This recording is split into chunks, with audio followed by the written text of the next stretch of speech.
Ang kwentong ito ay hango sa totoong buhay. Karanasan ito ni Noli. Taong 1996, Bacolod. Habang kinukuha nila ang kanilang manok na hawak ng sintinsyador, halos naman pagkumpulan ang dalawa ng mga sabungirong nakapanood sa laban. Mas lalo pang pinagkumpulan ang dalawa nang inudyukan siya ni Tandang Duming ng, "Nule, paano ba yan? Walang galos itong manok mo. Papayag ka bang muli natin tong ilalaban?" Nang marinig yun ni Nule, wala naman siyang nagawa kundi pumayag sa sinabi ni matanda. Habang nag-uusap silang dalawa, hindi nila napapansin na mayroon palang nakikinig sa kanilang usapan. Nang mapansin ni Tandang Duming na may nakikinig sa kanilang dalawa, nagwiwika ito ng, "Mamaya na, iho. Mukhang may mga tingang nakikinig sa atin." Nang sinabi yun ni Tandang Duming, napansin nila ang isang lalaki na biglang lumayo sa kanila. Yun yung lalaking may suot-suot ng medalyon at nakikinig pala sa kanila. Maya-maya pa, merong lumapit sa kanilang dalawa ng grupo ng mga lalaki. Nasa 4 ang bilang ng mga ito at ang 3 dito nasa mga edad 40 anyos at ang isa naman may katandaan na. Nasa 50 anyos. Lumapit sa kanila ang isa ditong may dalang isang manok. Umupo iyon sa kanilang harapan. Sabay wika ng, "Dok, lapag mo nga yung manok mo. Baka kasiglaki lang yan dito sa akin." Wika ng isang lalaki. Sinuli naman, napatingin siya kay Tandang Duming.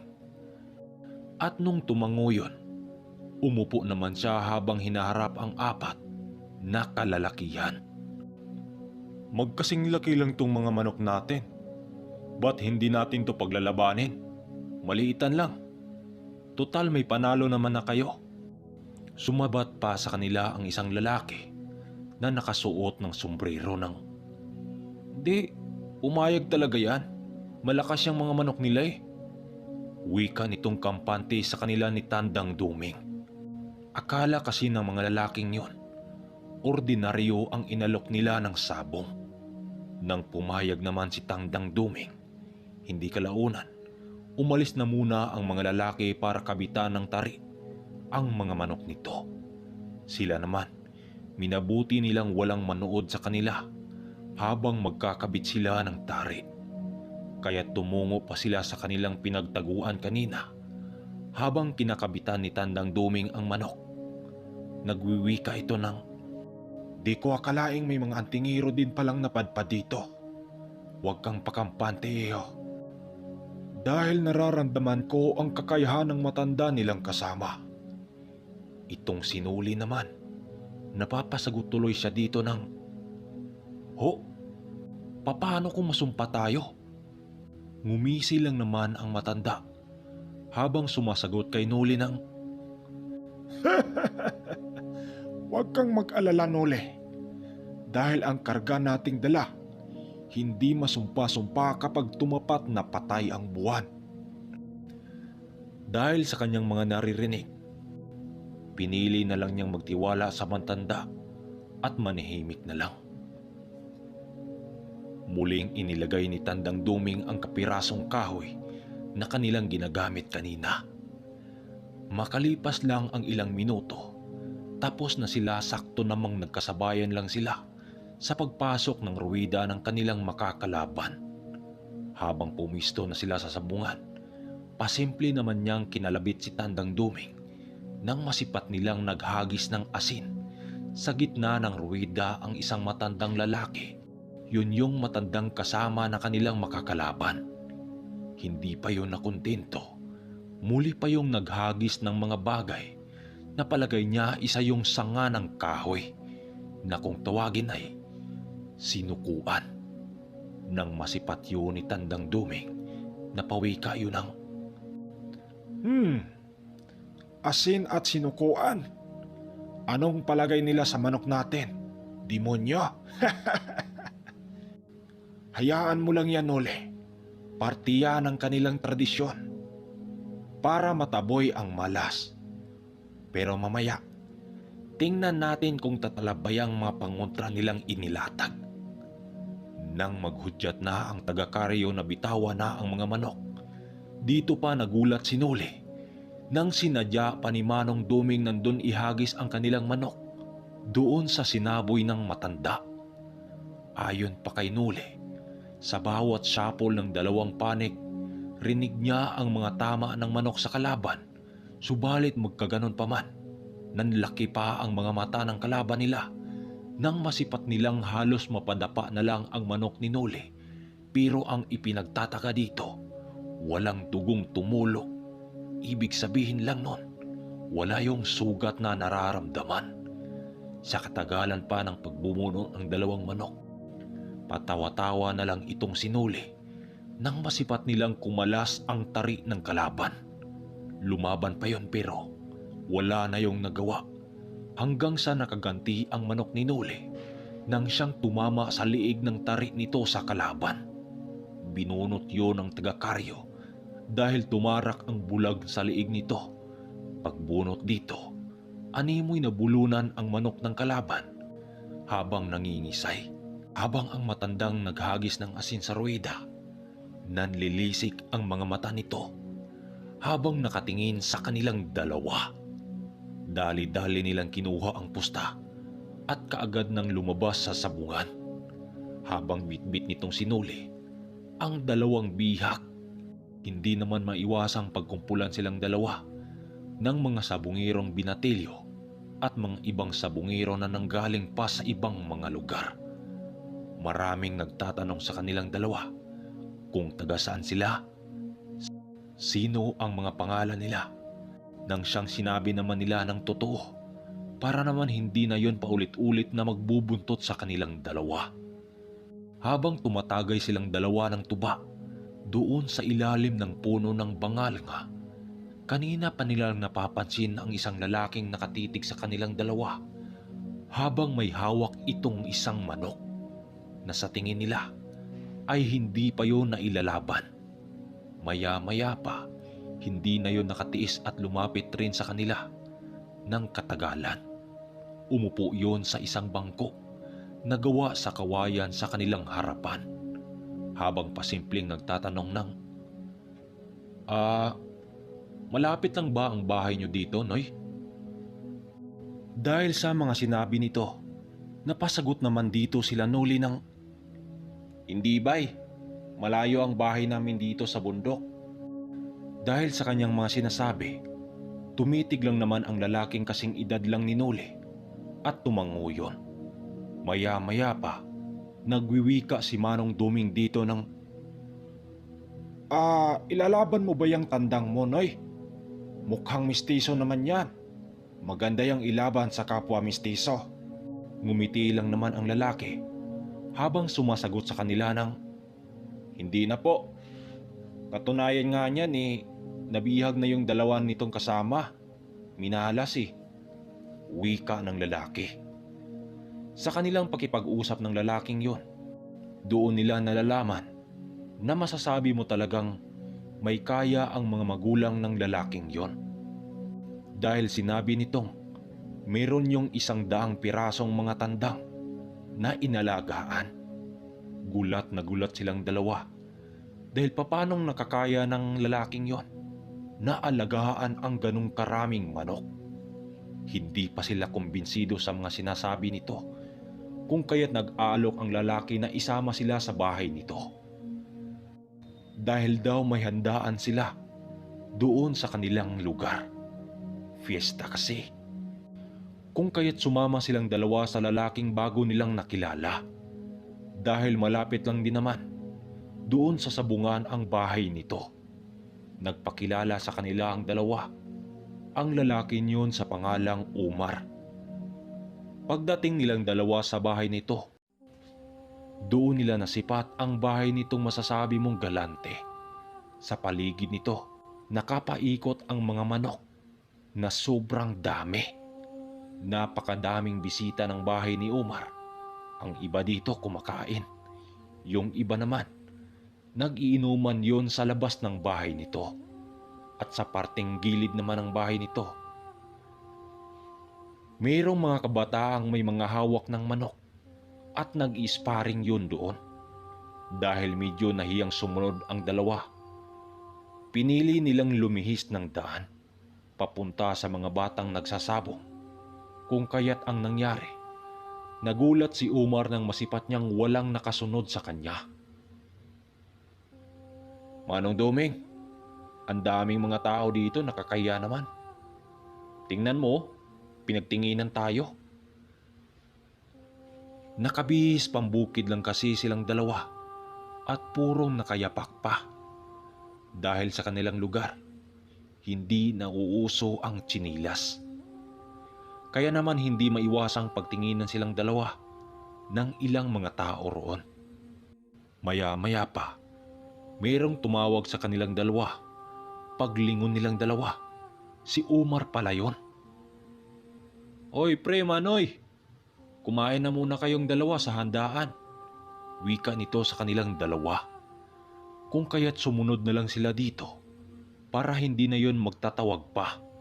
Dinala sila ni Umar sa isang kubong may mga bangkong nakapaikot at wala yung dingding. Sa gitna ng kubo na yon, nandun ang lamisang may mga handang pagkain. Nakabukod yun sa ibang mga bisita ni Umar para naman hindi mahiya itong dalawa na kumain doon. Pinili ni Umar na damayan sa pagkain ang dalawa para naman hindi yun mahiya. Habang kumakain silang tatlo, doon nila nalamang dalawa na isa palang retire na doktor ang ama ni Umar doon sa lugar ng Cebu. Bali doktor na isang mananabong din. Habang kumakain silang tatlo doon sa kubong dinalhan ni Umar sa kanila, bigla silang natigilan nang mayroong magwika sa kanilang likuran ng boses na isang lalaki. Umar! Dito ka lang pala eh. Hanap kami ng hanap sa'yo doon sa sabungan. Yun pala, umuwi ka nang hindi nagpapaalam. Teka, kamag-anak mo ba yan? Wika ng isang lalaki sa pagkakaalam niya ay kaibigan yun ni Umar. Hindi pre, bagong kaibigan ko sila.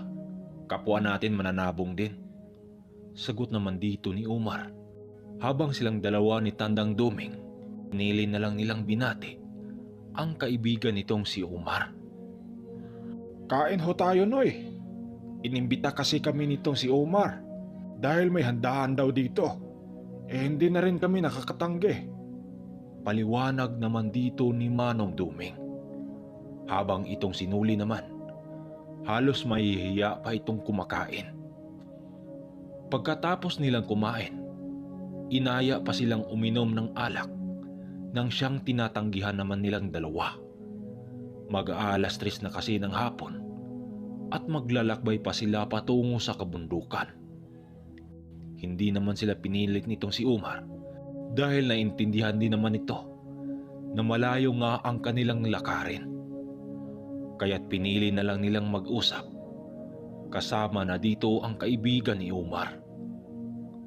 Habang nag-uusap sila sa bago nilang kaibigan, napawika naman dito ang kaibigan ni Umar ng,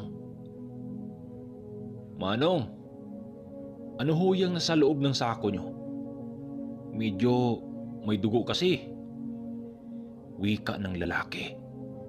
Sasagot pa sana si Manong Doming, subalit biglang sinagot ito ni Umar ng, Nako, Soy, di mo ba alam na bihag nila yan sa sabong? At alam mo ba kung kaninong manok ang itinari niyan? Yung nakatali na manok sa labas. Sabay turo ni Umar sa manok nila Tandang Duming na nakatali sa labas ng kubo. Sila Manong Duming naman, nakangiti lang itong nakatingin sa kanila. Dahil sa ibinulyas nitong si Umar, halos naman hindi makapaniwala ang kaibigan nitong si Busoy na yun ang manok nilang ginamit doon sa sabong. Mar, Baka naman pinagluloko mo lang ako eh. Wika ng kaibigan ni Umar. Para maniwala ang kaibigan ni Umar, sila Nuli at Manong Duming na ang naglahad dito para naman hindi na yun magtatanong pa. Napawika naman ito ng, "Kung ganun Manong, napakabinis nyo naman sa araw na ito. Di ko akalaing Bisaya na manok, nagpapanalo sa laban." Wika nito. Maya-maya pa, bigla namang naiba ang kanilang usapan nang magtanong si Manong Duming tungkol sa magulang ni Umar. Sinabi naman ito na yun nga, ang kanyang ama ay isang retired na doktor at isang sabungero. Ayon dito, maliit pa siya ay naaliw na rin siya sa mga manok ng kanyang ama. Nagaya din siya sa kanyang tatay na isa ding sabungero. Pero nung maglahad ito patungkol sa ina nito, sinabi nito na ang kanyang ina ay nakaratay na lang ito dahil sa isang sakit na hindi nila matukoy-tukoy. Maraming manggagamot na rin ang kanilang nilapitan para magamot ang sakit ng kanyang ina. Magamat doktor ang kanyang ama, hindi pa rin nalaman kung ano ang sakit ng taglay ng kanyang ina. Marami na ring albularyo at mga manggagamot ang kanilang nilapitan pero ni isa walang naglakas ng loob para gamutin ang kanyang ina. Ang mga dahilan ng mga ito, ayaw lang nilang madamay sa salang nagawa ng kanyang ina sa isang pamilya ng mga maharlikang engkanto. Nang marinig yun nilang dalawa, tumindig ang mga balahibo nila dahil sa gulat na inilahad ni Umar.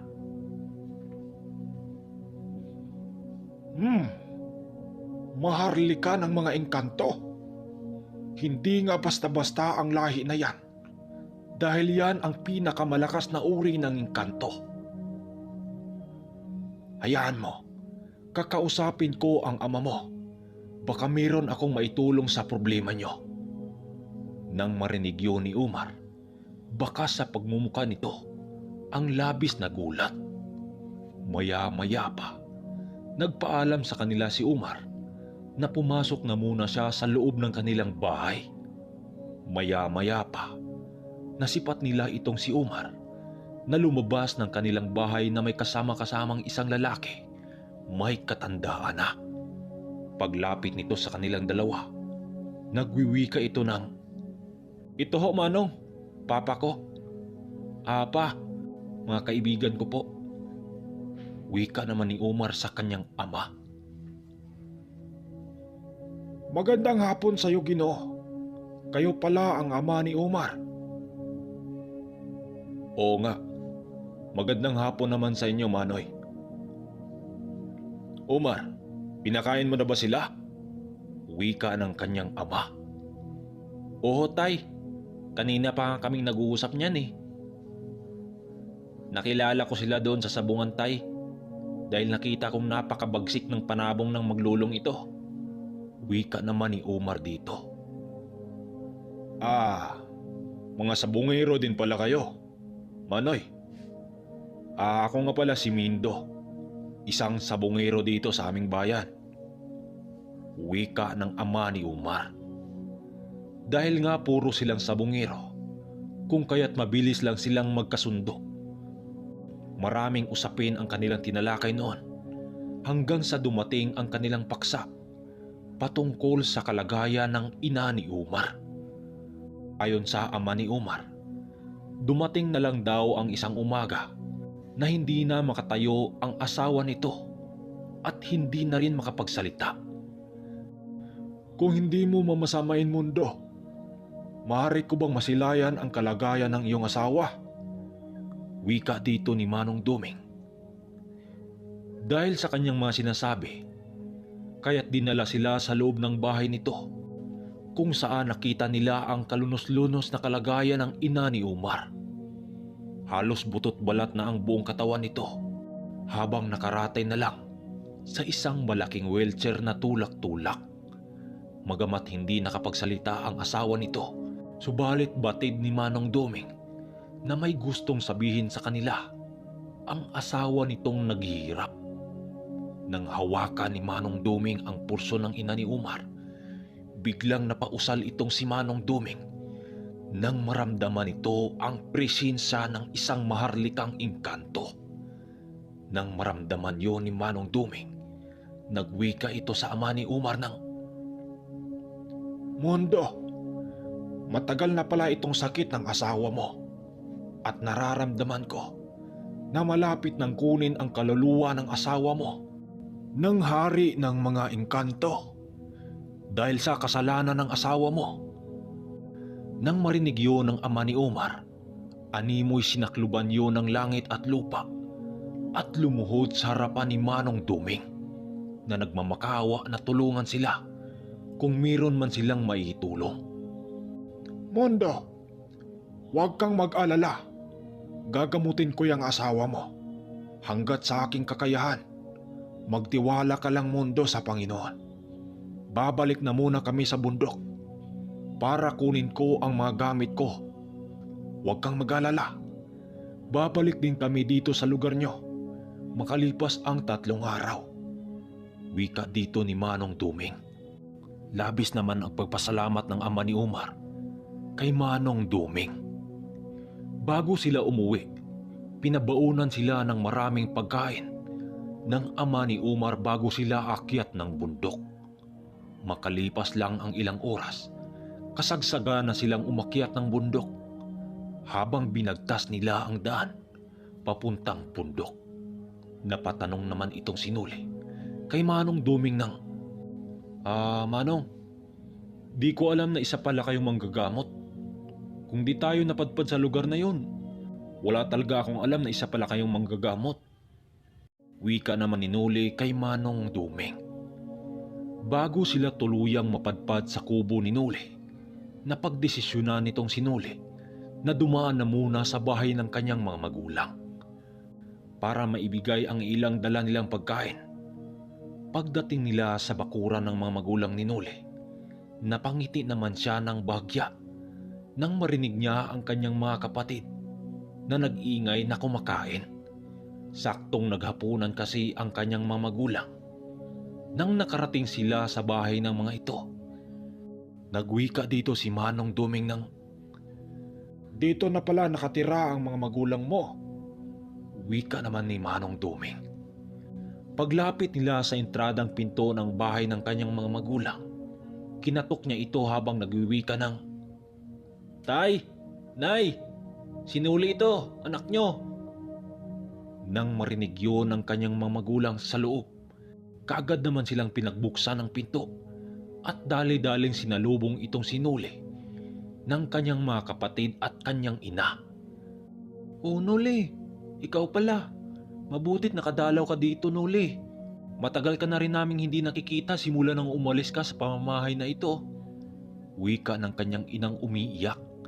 Maging ang kanyang ama, napapayakap din sa kanya kahit nung una galit na galit ito sa kanya. Habang nagyayakapan silang magpamilya, si Manong Duming naman, ngumingiti lang yon habang nagwiwika ng, "Pwede bang makasali dyan?" Nang marinig yon ng pamilya ni Noli, biglang naantala ang palabas nang marinig nila ang boses ni Manong Duming. "Noli, di mo sinabi sa amin na may kasama ka pala." Wika ng kanyang ama. Kaya naman pinapapasok sila ng mga magulang ni Noli, kasama na dito si Manong Duming. Pagpasok nila sa loob, nang tinamaan ng gasira ang pagmumukha ni Manong Duming, napawika ang kanyang ama dito ng, "Ermitanyong Duming? Ikaw ba yan?" Wika ng kanyang ama at lumapit para yumakap dito. "Ang bilis lang ng panahon, Luisito. Ang liit mo pa nung una, nang iniligtas kita sa pamilya ng mga aswang. Ngayon, kasakasama ko na tong anak mo." Wika naman dito ni Manong Duming. "Di ko akalaing sa tagal ng panahon, Ermitanyong Duming, buhay ka pa pala. Paano nagkatagpo kayo nitong anak ko sa bundok? Ang alam ko, umalis ka sa bundok na yon, di ba? Wika naman ng ama ni Noli.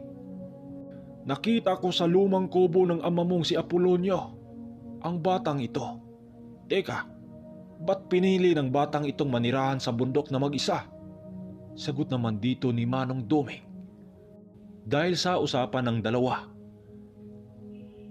doon niya nalaman na isa palang ermitanyo ang nooy akala niyang ordinaryong matanda na si Tandang Duming. Anak, isang ermitanyo itong si Tandang Duming. Sa mga hindi nakakaalam sa mga ermitanyo, ito yung mga taong nagtatanga ng malalakas na aral sa kanan, maging sa kaliwa. Bukod pa dyan, nagtatangan din yun ng mga malalakas na mga mutya at agimat nang siyang kinakatakutan ng mga aswang at mambabarang umangkukulang.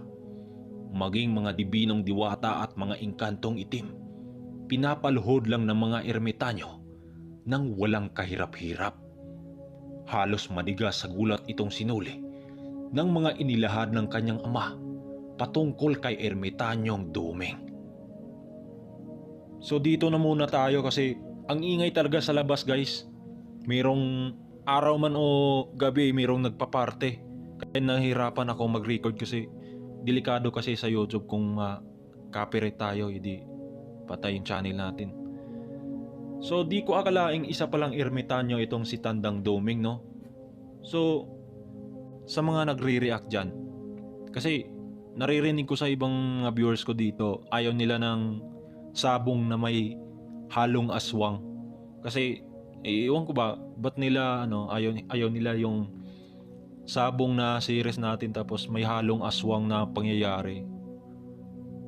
So anong masasabi nyo? Ituloy natin tong kwento na ito. Kasi parte talaga ng kwento na ito, hindi naman natin pwedeng baguhin kasi parang ang mangyari yan, gawa-gawa na lang natin yung kwento na yan. So mag-comment kayo sa baba kung ipatuloy natin tong kwento na to. Pero huwag kayong mag-alala, kahit may halong aswang na pangyayari ito, magdaig pa rin yung natin, yung itong sinuli kasi sa bungiro talaga itong sinuli.